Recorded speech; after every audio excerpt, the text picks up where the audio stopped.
Bagamat tayo po ay magkakahiwalay, no? Ang iba po sa atin ay nasa ibang lugar. At ako po ay natutuwa at nagagalak na tayo po ay nagkasama-sama sa gawain ngayong araw na ito. So today, tayo po ay mag-iiba ng focus dahil sa tayo po ay nagkaroon ng break sa ating pong message series sa book of Ephesians. So today, we'll focus more on the profound and glorious passage in the New Testament.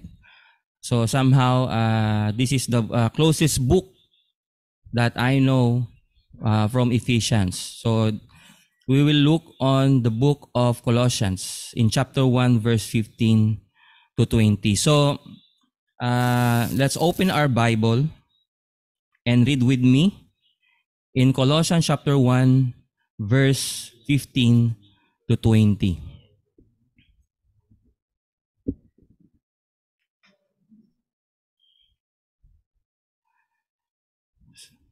Colossians chapter 1, verse 15 to 20, the preeminence of Christ. He is the image of the invisible God, the firstborn of all creation. For by him all things were created in heaven and on earth, visible and invisible, whether thrones or dominions or rulers or authorities, all things were created through him and for him. Verse 17, and he is before all things, and in him all things hold together. And he is the head of the body, the church. He is the beginning, the firstborn from the dead, that in everything that he might be preeminent. For in him all the fullness of God was pleased to dwell, and through him to reconcile to himself all things, whether on earth or in heaven, making peace by the blood of his cross. Let's pray. Tayo po ay sandaling manalangin. Heavenly Father, we come before you with a humble heart, ready to hear from your word and to be transformed by your truth. Nagpapasalamat po kami sa opportunity, Panginoon, na kami po ay magkasama-sama sa aming pong pagsamba at pag-aaral ng iyo pong banal na salita. Panginoon, as we dive into the scripture today, dalangin po namin, Panginoon, na buksan mo ang aming puso, ang aming kaluluwa, Panginoon, ang espiritu namin, Panginoon, upang maunawaan namin ang iyo pong nais na ipabatid sa bawat isa po sa amin bilang mananampalataya na sumasamba sa inyo. Lord, grant us understanding and wisdom as we explore the depth of his supremacy, the supremacy of Jesus Christ. May we grasp the full significance of his role in creation and redemption, and may our lives reflect the transformative power of his grace. We pray for your guidance throughout this time, and let us feel your presence, that your word will penetrate our hearts and renew our minds and strengthen our faith. Lord, we lift up this time to you, asking that you would be glorified in all that we do and say. May our worship and reflection bring honor to your name and deepen our relationship with you. This is our prayer in the name of Jesus Christ, our Savior. Amen. Amen. Okay, once again, magandang umaga po sa ating lahat. So kung kayo po ngayon ay nakikinig, hinihiling ko rin po na ating pong ihanda ang ating mga ballpen, ang ating mga panulat, ng ating mga notebook man o kung pwede rin sa bond paper o kapirasong papel para maisulat po natin at di po natin makalimutan yung mga babanggitin ko pong mga passage or verses sa Bible. So, pwede po natin siyang balikan at pag-aralan muli. So, sa ating pong binasa, sa book of Colossians chapter 1, verse 15 to 20, marami pong aral na tayo po ay pwedeng matutunan at tayo po ay magkaroon ng benefit dito sa pag-aaral na ito. So bago po ang lahat, nais ko pong banggitin yung title po ng ating message today is The Supremacy of Jesus Christ or the Superiority of Jesus Christ.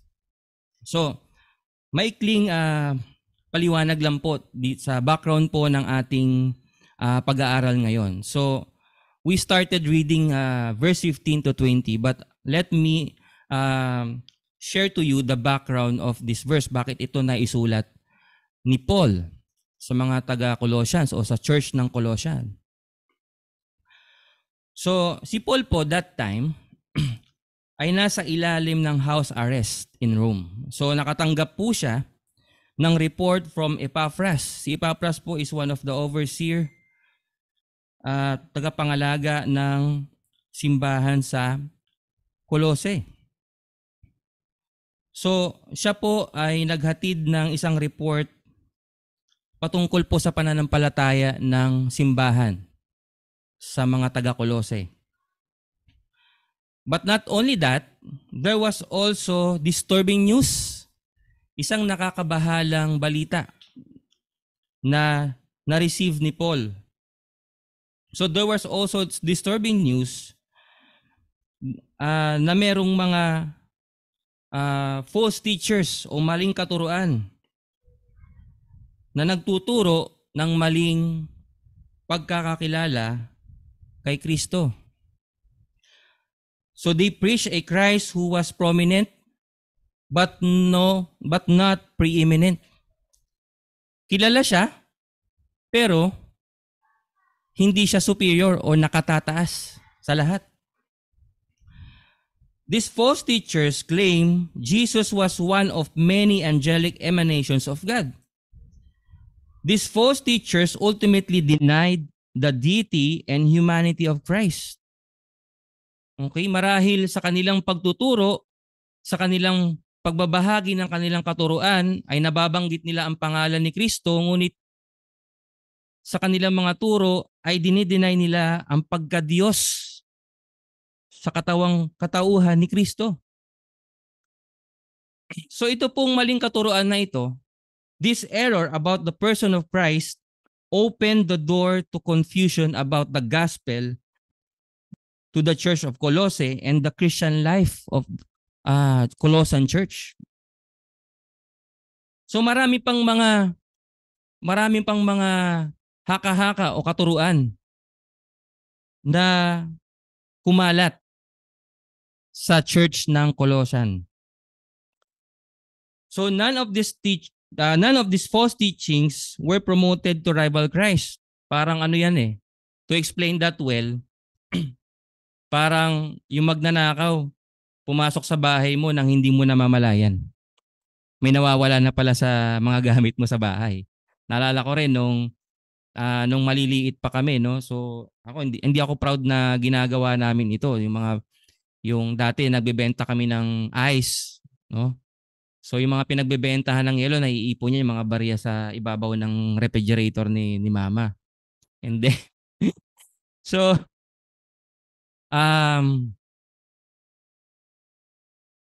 tuwing may gusto kaming bilhin, kumukuha ako doon ng piso, 2 piso, nang hindi namamalayan ng mother ko. So, just to explain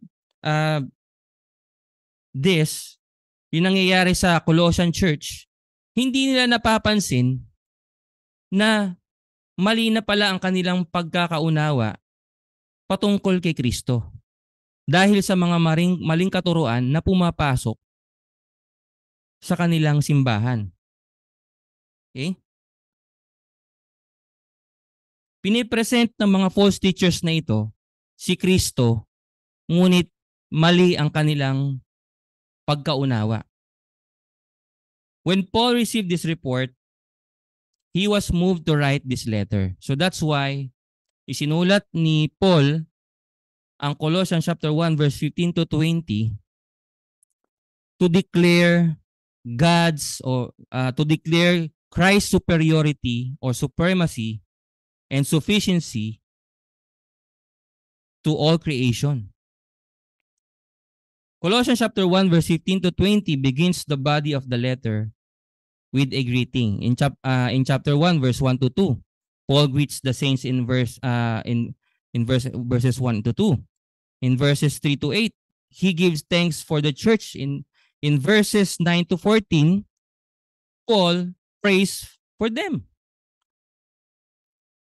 Now, in Colossians chapter 1 verse 15 to 20, the letter shifts from introduction to the heart of the matter. Mga kapatid, itong book of Colossians, this first chapter is really critical and argumentative pagdating po sa theology. Pagdating sa ating pagkakakilala sa ating Diyos na si Kristo. But yet, Paul begins the letter with a declaration of truth. Pwede naman niyang direkta na i-correct itong mga false teachers na ito. O sulatan sila. Pero ang ginawa ni Paul is that he declared the truth about Christ. So this text is one of the most important statement about Christ in the New Testament. It is also one of the most debated texts because of its lofty language and daring claims. So maraming pag-aaral na nagsasabi na even this passage, this book, itong part na to, yung verse 15 to 20, ay ginagamit po parang isang hymn. Kanina po nag-aawitan tayo, no? So may mga early churches before that they are using this as the basis of their worship sa Panginoon. So if this is not church, if this is not the basis or the content of our songs, yung mga inaawit natin sa Panginoon, ano kaya ang resulta nito sa ating simbahan? No? If the lyrics is not theologically right, it may reflect that our church is in the wrong belief. Tama po ba? Maybe mali ang pagkakaunawa natin o pagkakakilala natin sa Diyos na si Kristo. So here, Paul declares and defends the most essential truth of the historic Christian faith. Pwede po nating banggitin ito sa 7 words, no? Christianity is Christ, and Christ is God. Again, Christianity is Christ, and Christ is God. Colossians chapter 1 verse 15 to 20 is about the real Jesus. Now, Paul gives 2 reasons why you should live, minister, and witness with confidence in the supremacy or superiority of Christ. Number 1, pakisulat po.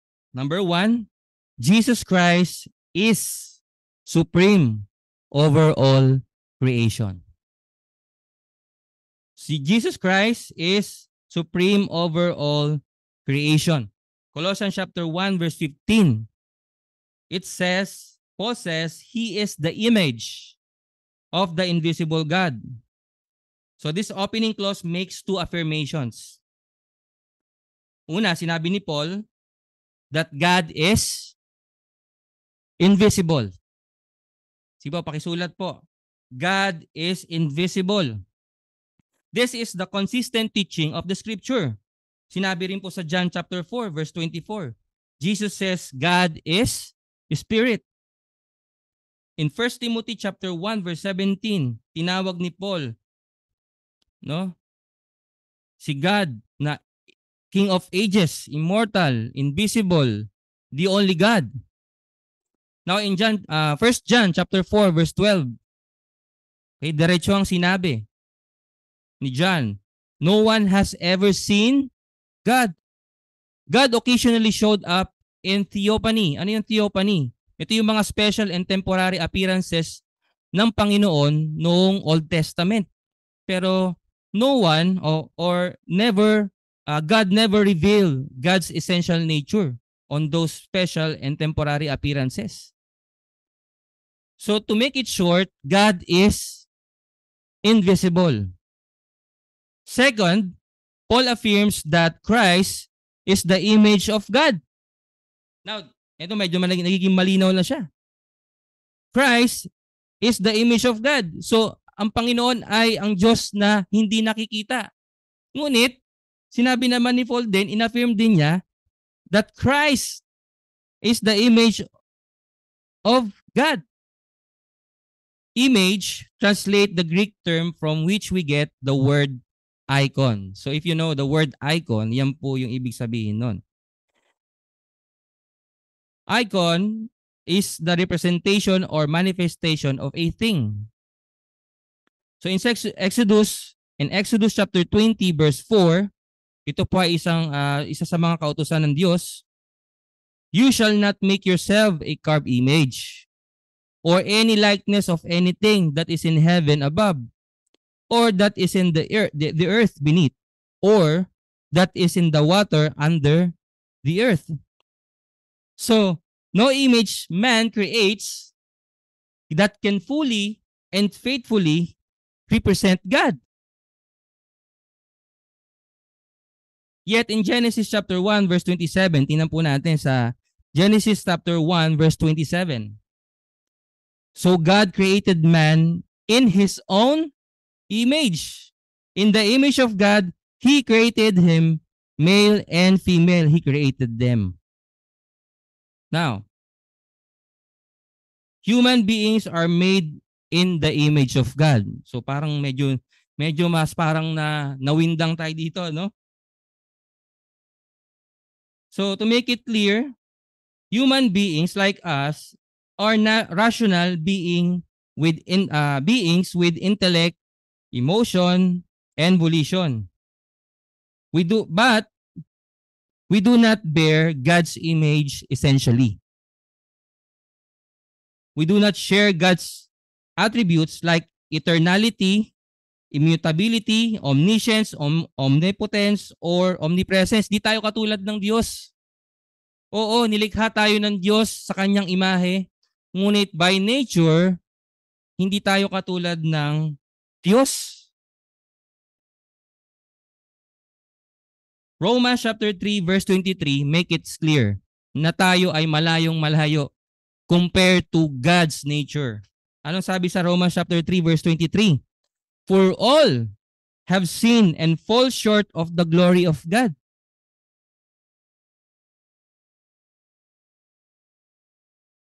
But there is one who bears God's image, essentially and morally. Sino po ito?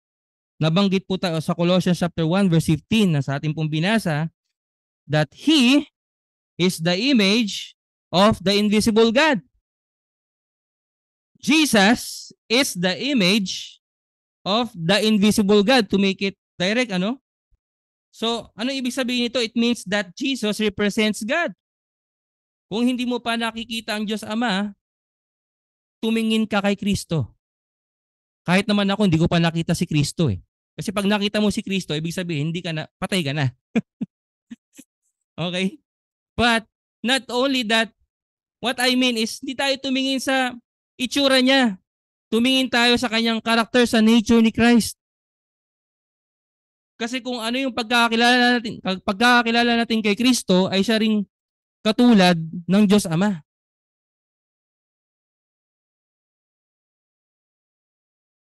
In John chapter 1 verse 18, ito naman ang sinabi, no one has ever seen God, the only God, who is the Father's side. He has made Him known.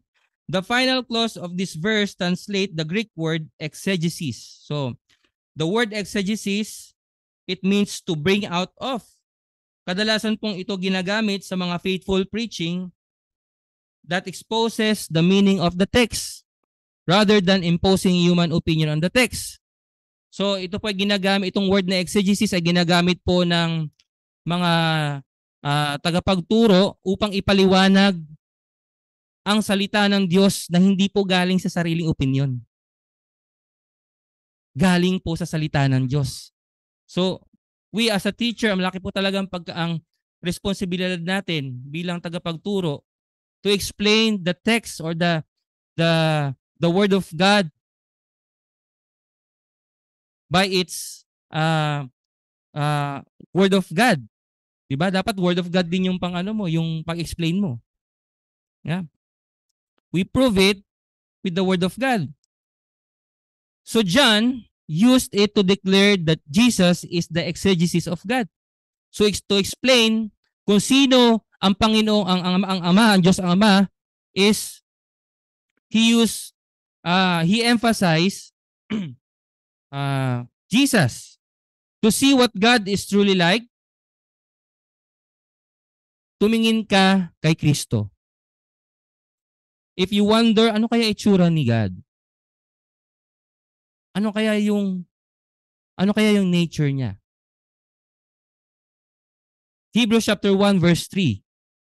It says, He is the radiance of the glory of God in the exact imprint of His nature.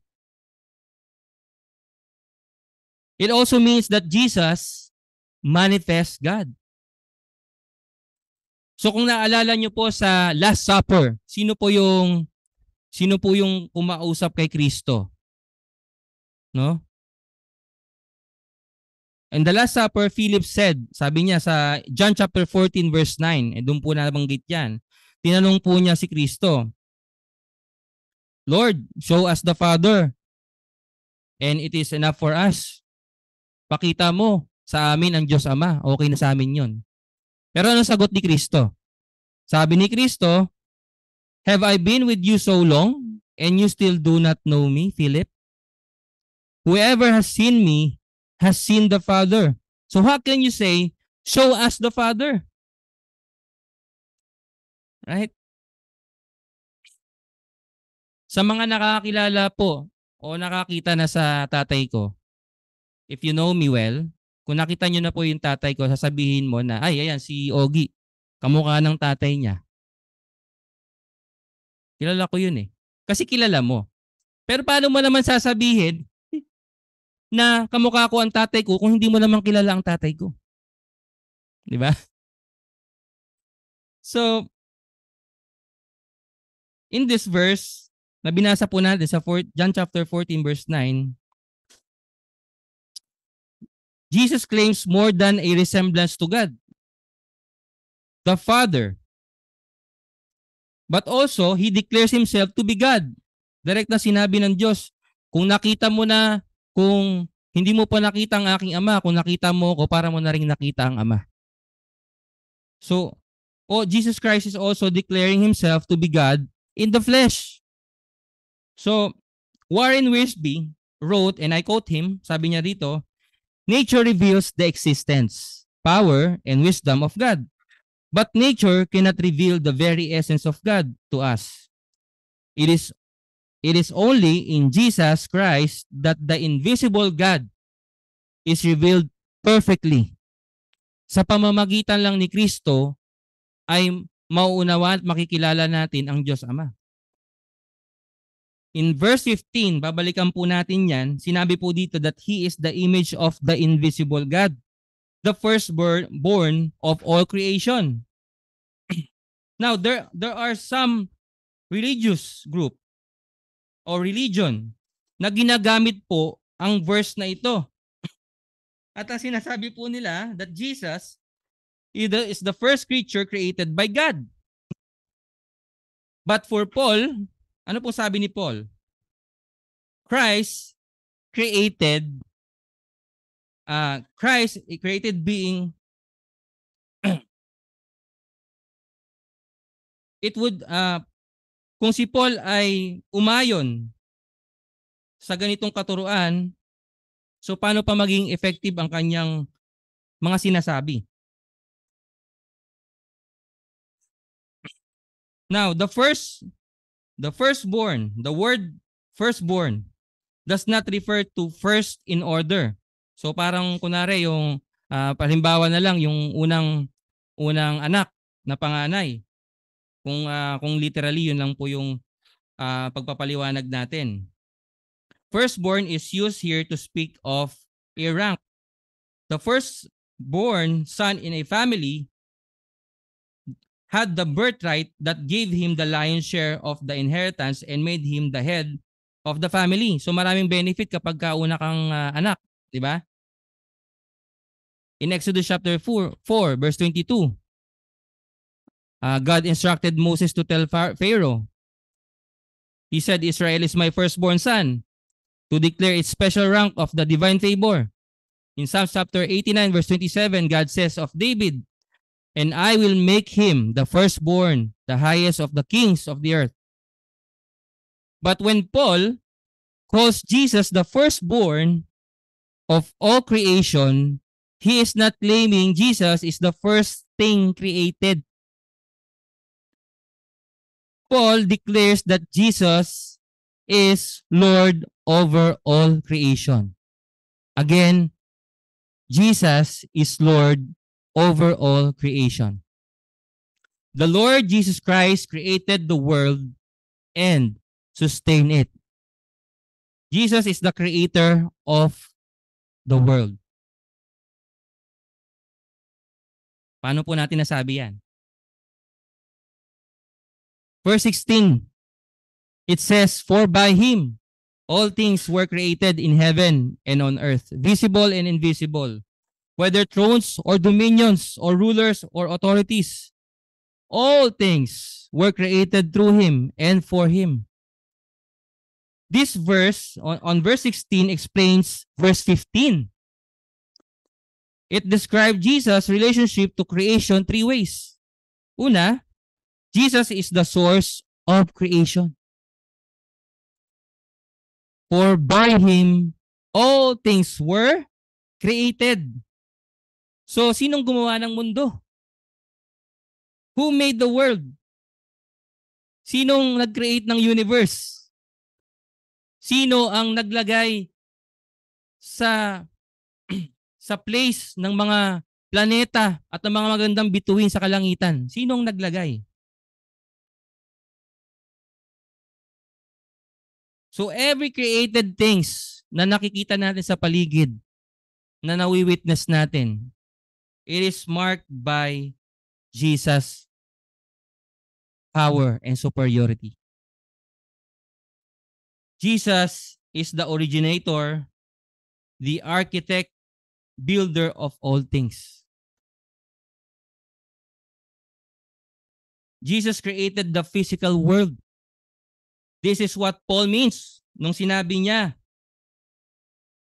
when he refers to that which is on earth and visible, sa nakikita dito sa mundo.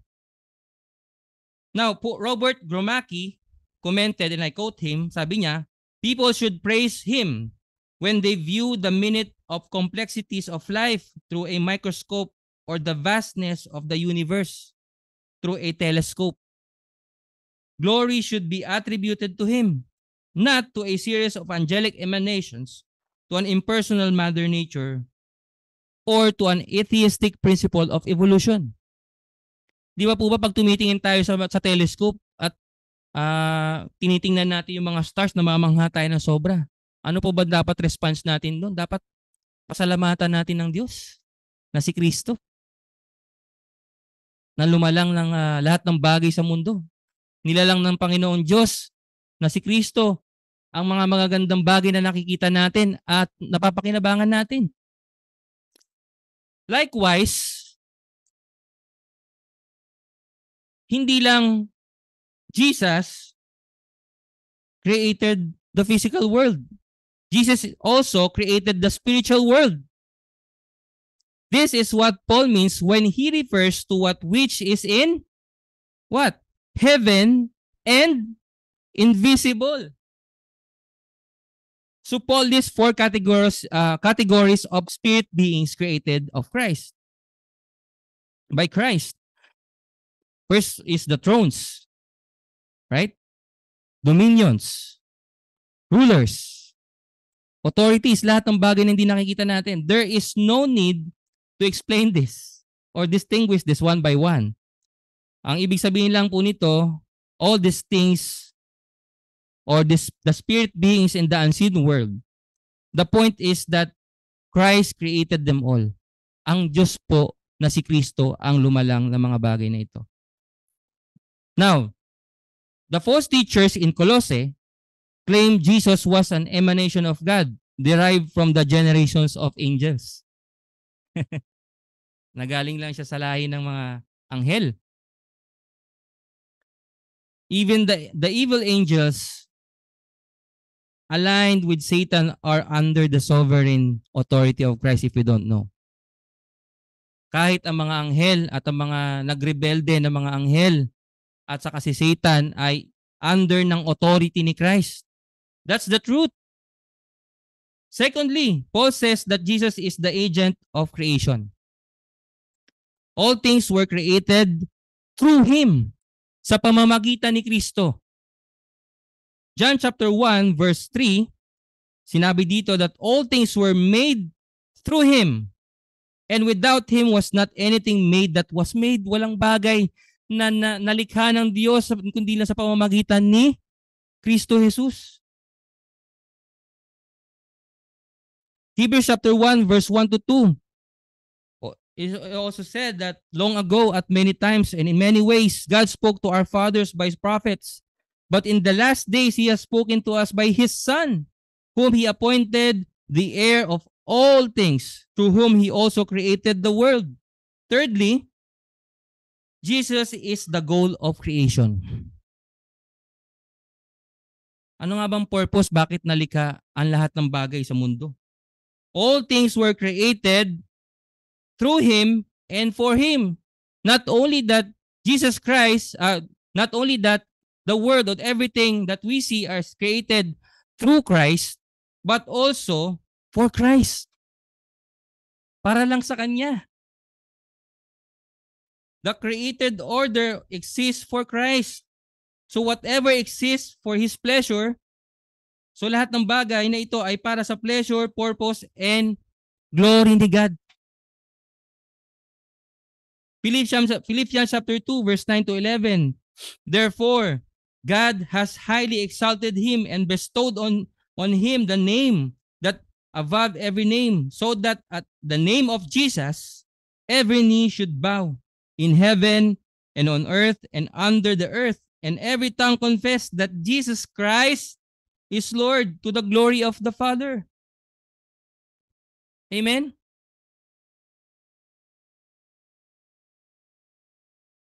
Not only that Jesus is the creator of the world, but also Jesus is the sustainer of the world. Verse 17 says, He is before all things. Christ predates and antedates creation. Naniniwala na ba kayo na bago pa lang ang creation, nandun na si Kristo? This is the truth that we don't notice o hindi natin napapansin. Marami ng mga tinuturo sa atin pero parang never natin narinig na si Kristo nasa bago pa lang ang creation ay nandun na. Part siya ng creation. So when the universe began, Jesus already exists. Nag-exist na siya. John chapter 1 verse 1 to answer that. In the beginning was the Word, and the Word was with God, and the Word was God.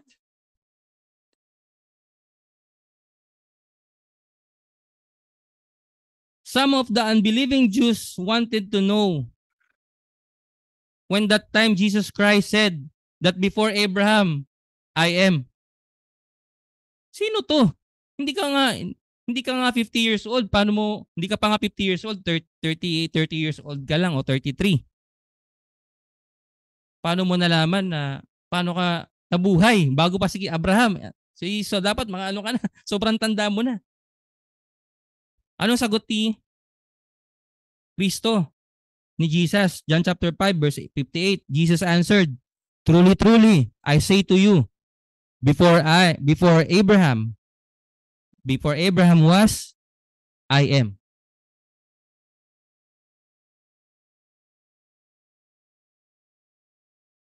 bago pa lamang si Abraham nabuhay, nag-exist na si Jesus.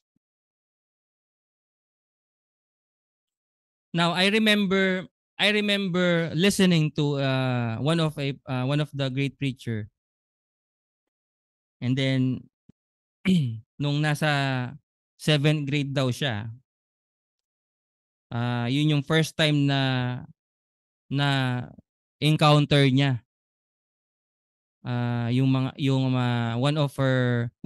of his atheist teacher, yung pinakapaborito niyang teacher na nirerespeto niya, pero yun nga lang dinideny niya yung existence ni God at yung yung katotohanan na ang Diyos ang lumalang ng langit at lupa, ng lahat ng bagay.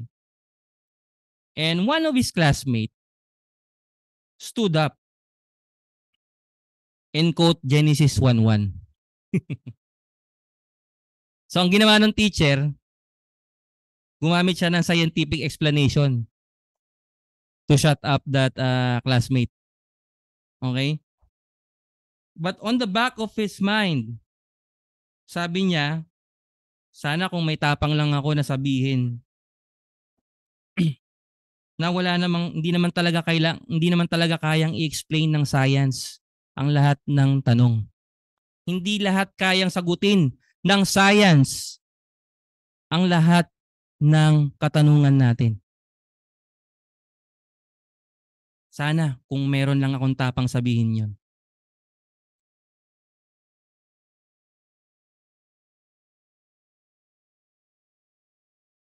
For instance, so nabanggit lang natin yung science kasi, di ba? So, for instance, matter is primarily made up of space. Okay? So yung mga mahilig sa subject na science diyan, I know you can relate, no? But if matter is made up of space, what holds it all together?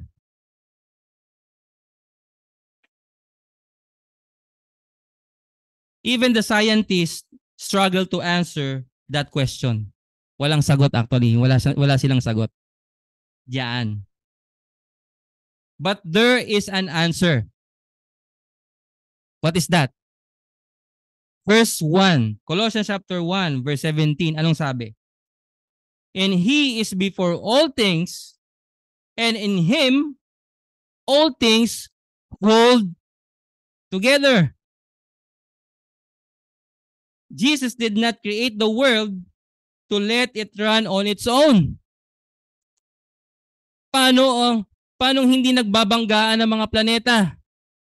Paanong yung layo ng araw sa mundo natin ay sakto lang at hindi tayo nasusunog? Paano nangyayari 'yon? Paanong ang araw ay sumisikat sa silangan at lumulubog sa kanluran?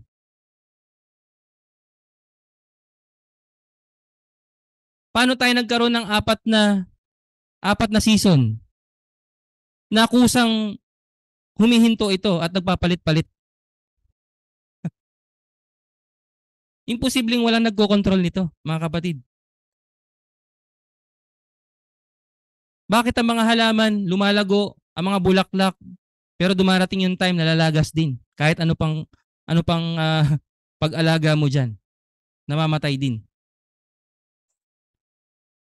Mga kapatid, Jesus holds all things together. This is also true in your life, sa ating buhay. Whether you acknowledge it or not, the only reason our life has not utterly or completely fallen apart is because Jesus holds all things together. Hawak ng Diyos ang buhay mo at buhay ko.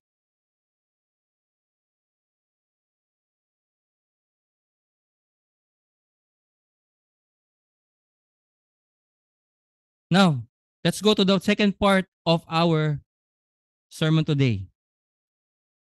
Not only that Jesus Christ is supreme over all creation. Jesus Christ is supreme over the church. Again, Jesus Christ is supreme over the church. Verse 18 says, and he is the head of the body, the church.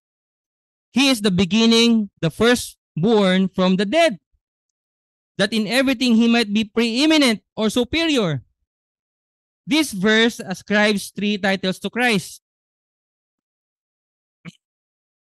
First, sinabi ni Paul, and he is the head of the body, the church. The New Testament does not define the church as much as it is described.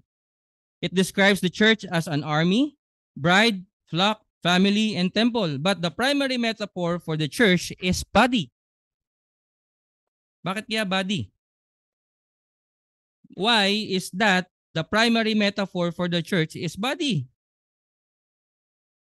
Because the picture of a body teaches that the church is a living organism. Buhay. Our church is a living organism and not a dead organization. This metaphor is typically used to emphasize the mutual dependence of the members of the body.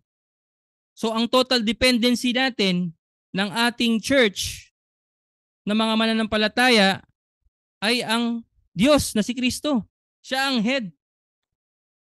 Anything with more than, okay. So anything without a head is dead. Tama po ba? So paanong sasabihin na ito, buhay to, ay walang ulo? Diba? But anything with more than one head, ano kaya yun? Monster. But seriously speaking, there's only one head, which is Jesus Christ. He is the head of the church. Mga kapatid. Secondly, verse 18 says, he is the beginning. In Revelation chapter 22, verse 13, Jesus declares, I am the Alpha and the Omega, the first and the last, the beginning and the end. Thirdly, in verse 18 says, he is the beginning, the firstborn from the dead. This is the second time Paul calls Christ the firstborn. Verse 15 calls him the firstborn of all creation. Verse 18 calls him the firstborn from the dead. He is the beginning and the end. Jesus was not the first person raised from the dead. Meron pang tatlo, pero hindi to resurrection. Ang nangyari kasi sa kanila is resuscitation. Someone make them alive. Binuhay kasi sila.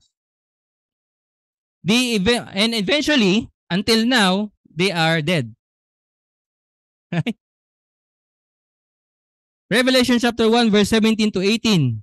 Jesus says, fear not, I am the first and the last and the living one. I died, and behold, I am alive forevermore. Jesus Christ died and rose again, and he lives forevermore. So why does Paul ascribe these sovereign titles to Christ? Verse 18 answers it. And he is the head of the body, the church. He is the beginning, the firstborn from the dead, that in everything he might be preeminent. This term is used only here in this passage. It means that Jesus is the supreme one who is to have first place and full control. Full control and final authority in everything. He is to have first place in all creation. He is to have the first place in the church. And he is to have the first place in your life. Siya dapat ang una sa lahat, maging sa ating mga buhay. Chrysostom writes, and I quote him, sabi niya, for everywhere he is first. Above first, in the church first, for he is the head. In the resurrection first. Now, there are two reasons why the Lord should be preeminent in the church or superior over the church. Number one is the incarnation of Christ. Verse 19 says, for in him all the fullness of God was pleased to dwell. So if you remember, during that time, the Israelites, when they are in the wilderness and wandering, Saan sila na tumitira? Sa mga tent. Tama? And it was an extended stay. But also temporary lodging. Bakit? Because they have to go to the promised land of Canaan. Kasi doon talaga yung pinramis ng Diyos na tahanan nila. Solomon later erected a temple for God. And it was to be a dwelling place where God's presence would meet with His people. Yung tinatawag nilang Shekinah glory. No? But in 1 Kings chapter 8 verse 27, nanalangin si Solomon. Solomon prayed, but will God indeed dwell on the earth? Behold, the heaven and the highest heaven cannot contain you. How much less this house that I have built? Pero anong sabi ni Paul? For in Him, all the fullness of God was pleased to dwell. This is just as much a statement about God the Father as it is about Jesus Christ. It expresses the Father's role in the incarnation of Christ.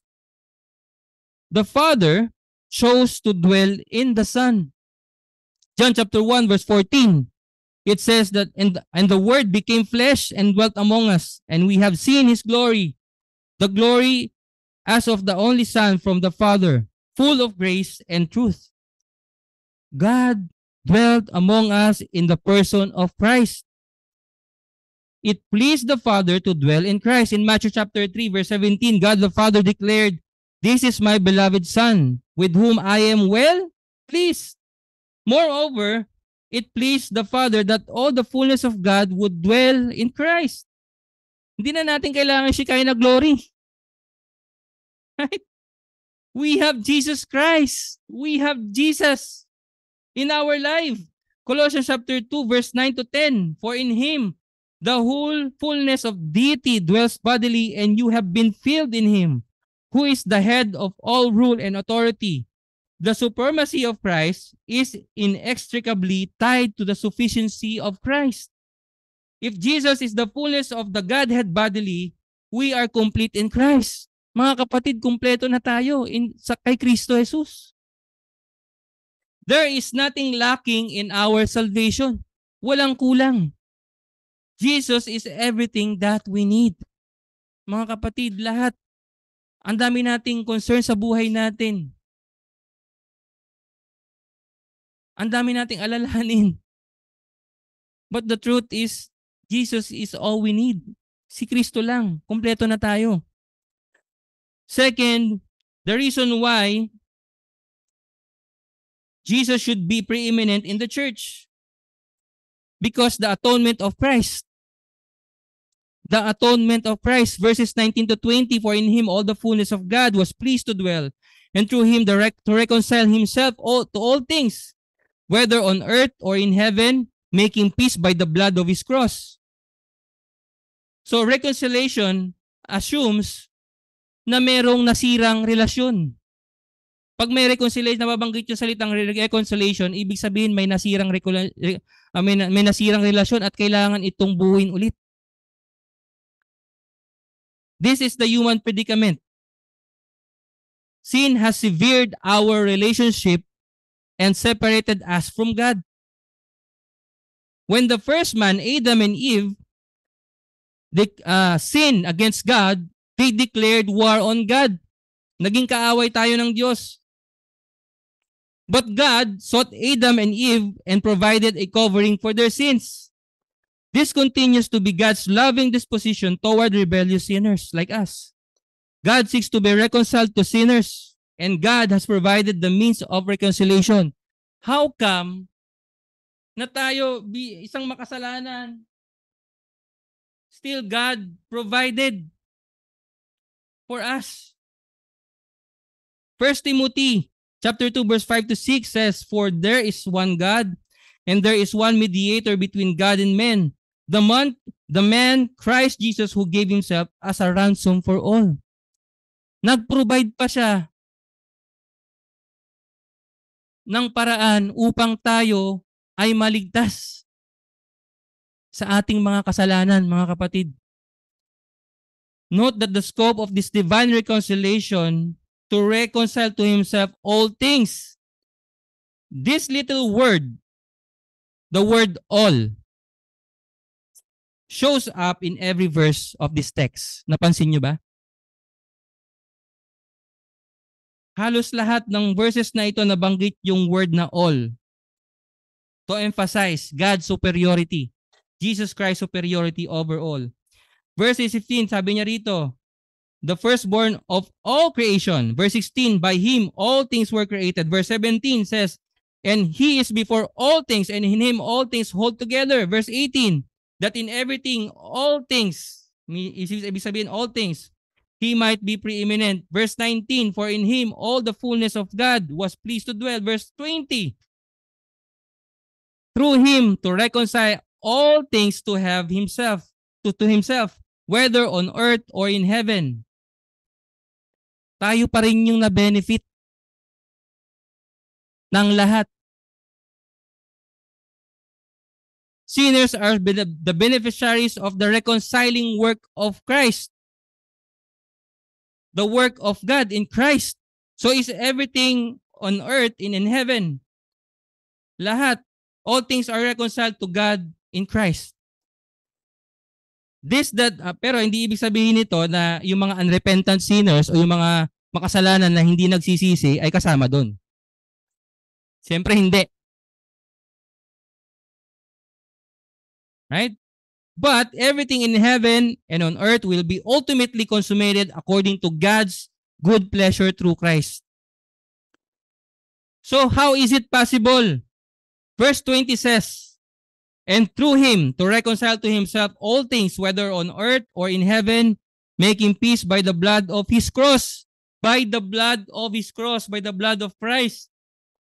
This is the only place this phrase is used in the New Testament. Paul says much about the blood of Christ. And he says, and he assumes, and here Paul mentions both together to emphasize the power of atonement of our sins.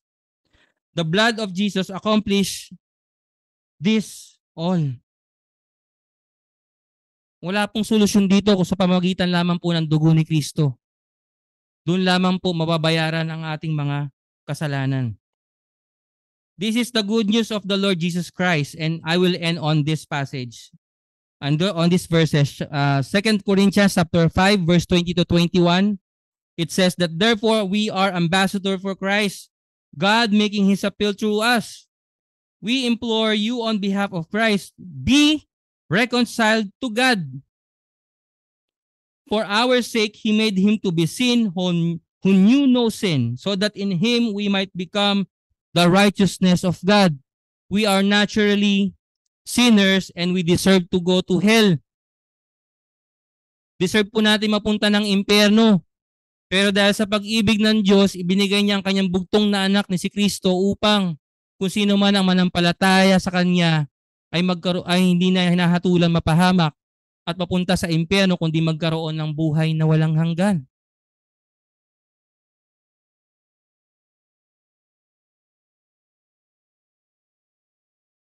Brothers and sisters, as we reflect on the profound truths of Colossians chapter 1, verse 15 to 20, we are reminded of the unparalleled supremacy of Jesus Christ. Hindi lang siya kung sino sa buhay natin. He is the very image of the invisible God, the firstborn over all creation, the creator and sustainer of all things. He sustained you. He sustained our life in every aspect of our existence, whether in the physical universe or spiritual. Jesus stands supreme. Pagmamay-ari niya lahat ng bagay na meron tayo sa buhay natin. For those of us who follow Christ, brothers and sisters, this supremacy is not a distant doctrine, but a present reality. He is the head of the church. Reason why our church still stands until today. Marami na nangyari sa simbahan natin, but still, God sustained us. This sometimes, or most of the time, make us cry because of what is happening in our church, but God still sustained us. In the light of these truths, Mga kapatid, let us live with a renewed sense of purpose and commitment. Let us align our lives with His supreme authority. Magpasakop tayo sa Diyos. Let us be bold witnesses of His grace and truth, and let us find our ultimate satisfaction and peace in Him alone. Lifehouse Church, may we be empowered by the Holy Spirit to live out the implication of Christ's supremacy. And may we glorify Him in every word, thought, and deed. And may our lives bear witness to the transformative power of the one who holds all things together. That is my prayer for each and every one of us right now. Salamat sa Panginoon na patuloy niya tayong sinusustain at patuloy niya tayong pinangangalagaan. Let us pray. Manalangin po tayo. Heavenly Father, we come before you with hearts full of awe and reverence for the incredible truth we have encountered in your word.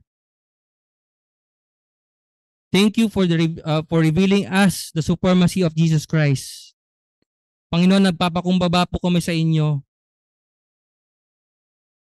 And knowing the reality that Jesus holds supremacy and preeminence, superiority in all things sa buhay po namin. As we have seen, Colossians chapter 1, verse 15 to 20, that He is not only the Creator, but also the one who upholds, sustains the universe by His powerful word. As we leave this meeting today, we pray that the truth of Christ's supremacy will deeply impact us. Help us to live with the awareness of His Lordship, allowing Him to be the center of our lives. Teach us to walk in the new identity we have in Him, and empowered by your Holy Spirit to reflect His love, grace, and truth. We ask that you protect for your protection and guidance as we strive to live for your glory. That also our lives be a continuous offering of praise to you, reflecting the majesty and supremacy of our Lord and Savior Jesus Christ. Maraming salamat, Panginoon. Ito po ang aming panalangin sa pangalan ni Jesus. Amen.